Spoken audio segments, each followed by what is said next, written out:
estão? Eu sou André Vieira, correspondente da Telesul aqui na cidade do Rio de Janeiro e vamos a partir de agora revisar as notícias de destaque aqui na América Latina e em todo o mundo. 1º de outubro de 2020 começa agora mais uma edição do Telesur Notícias em português. Nós começamos o nosso jornal com notícias da Venezuela, onde o presidente Nicolás Maduro apresentou à Assembleia Nacional Constituinte a Lei Antibloqueio, um instrumento legal que estaria vigente enquanto se mantenham as medidas coercitivas contra o país impostas pelos Estados Unidos. Nicolás Maduro assegurou que a lei responde a uma necessidade estratégica do Estado para proteger a população das consequências do bloqueio que sofre a Venezuela.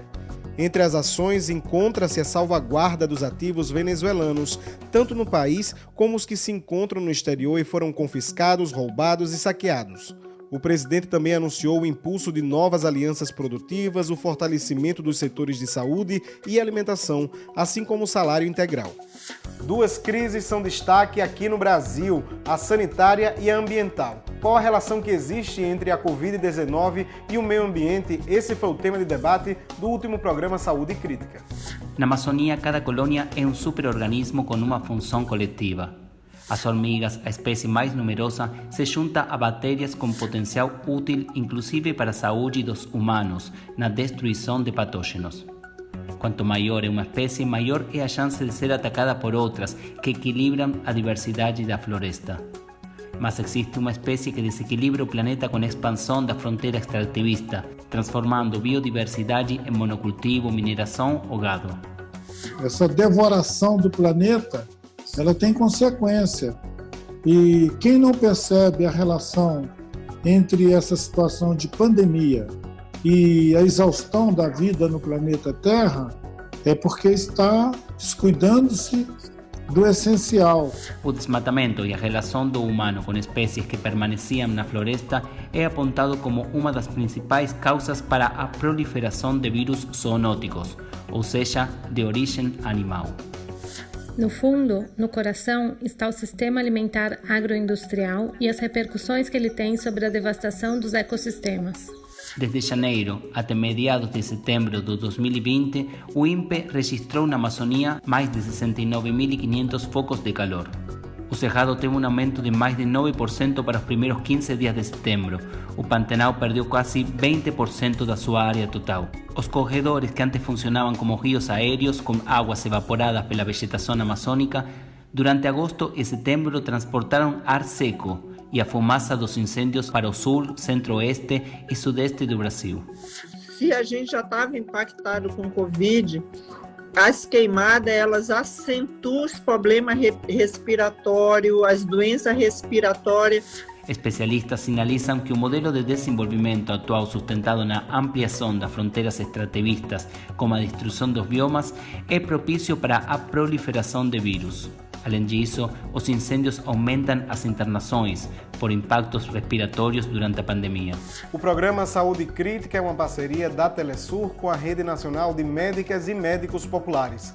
Nós passamos agora para Honduras, onde começou uma nova caravana de imigrantes que caminharão rumo aos Estados Unidos. Da capital desse país, os detalhes com nossa correspondente Hilda Silvestrucci. Uma nova caravana de imigrantes saiu da zona norte de Honduras, na central metropolitana de San Pedro Sula. Eles seguem para os Estados Unidos, mas por agora estão parados na fronteira de Corinto, entre Honduras e a Guatemala. O argumento usado desta vez para impedir a caravana é que eles estão sem a prova da Covid-19, que é exigido na Guatemala. São aproximadamente 500 pessoas que ontem tomaram a decisão de ir para os Estados Unidos. É preciso lembrar que em Honduras continuam as condições de pobreza, de miséria e agora pioradas por causa da crise no sistema de saúde, o que não dá muita esperança para a população, mesmo depois do início de uma temporada de campanhas políticas, onde poderia existir uma possibilidade de mudança de governo. A população continua exigindo melhores condições de vida daquelas oferecidas pelo governo de Juan Orlando Hernández neste momento. E vamos agora para o Uruguai, país que realizou eleições departamentais e municipais no último final de semana.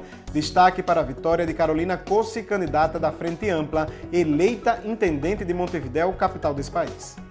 Cossi obteve 21% dos votos, superando Graciela Villar, que teve 16,5%, Daniel Martínez e Laura Raffo, com 12,5% e 36 pontos percentuais, respectivamente.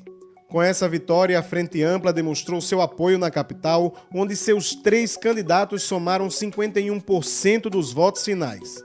A Armênia e o Azerbaijão estão se enfrentando na região do Cáucaso com ataques armados que já deixam dezenas de feridos.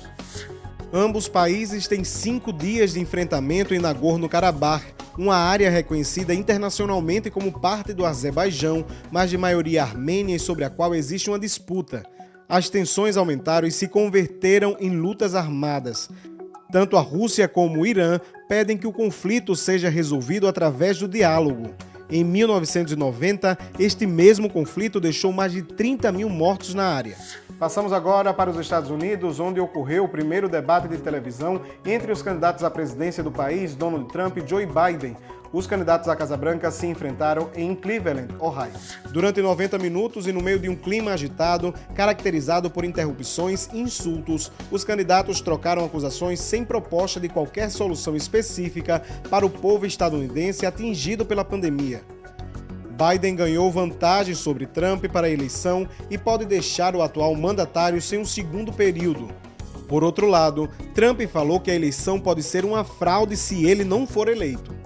Isso vai ser uma fraude como nunca antes foi vista. Também seria bom que no dia 3 de novembro você assista e veja quem ganhou as eleições. E acho que vamos nos sair bem, porque as pessoas estão muito felizes com o trabalho que fizemos. Não saberemos, talvez, não saibamos por meses, porque as cédulas vão acabar. A pandemia do novo coronavírus já deixa 1 milhão de vítimas fatais no mundo inteiro desde a primeira morte, reportada no dia 11 de janeiro de 2020 na China.